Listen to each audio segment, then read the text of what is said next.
Serial यानी कि हम बात करेंगे वसुधा की कहानी के बारे में, जिसमें अब जल्द खत्म होगा वसुधा शो। जी हाँ, ऐसे होगा वसुधा शो का दी एंड। आगे आया आखिरी एपिसोड।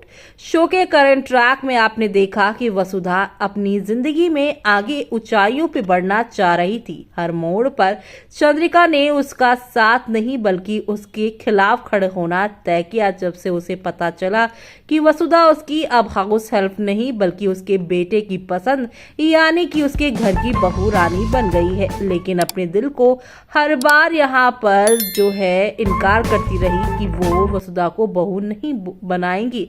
लेकिन अब इतनी बार वसुधा ने जब दिया है चंद्रिका और उसके परिवार का साथ, अपने परिवार समझ के हर मुसीबत में वसुधा ने चंद्रिका को यहाँ पर निकाला है और इसीलिए चंद्रिका को अब बहुत ज्यादा अपनी गलतियों का एहसास भी हुआ।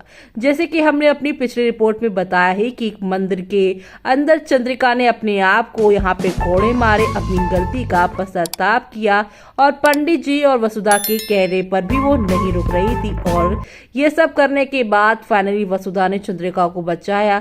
लेकिन जब वसुधा चंद्रिका को बचाती हैं और कहती हैं कि आप अपने आप को खुद माफ कर दीजिए, मैंने भी आपको माफी कर दिया है।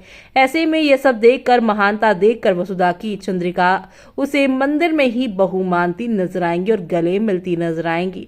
और अब चंद्रिका जो वसुधा की जिंदगी की सबसे बड़ी दुश्मन थी, उसने भी उसे बहू मान लिया है, परिवार बना दिया है। चंद्रिका को हुआ है अपनी गलती का एहसास और इसी के साथ इस शो की हैप्पी एंडिंग होती हुई नजर आएगी। जी हाँ, वसुधा को शो का दी एंड। चंद्रिका को हुआ अपनी गलती का एहसास, सामने आया आखिरी एपिसोड।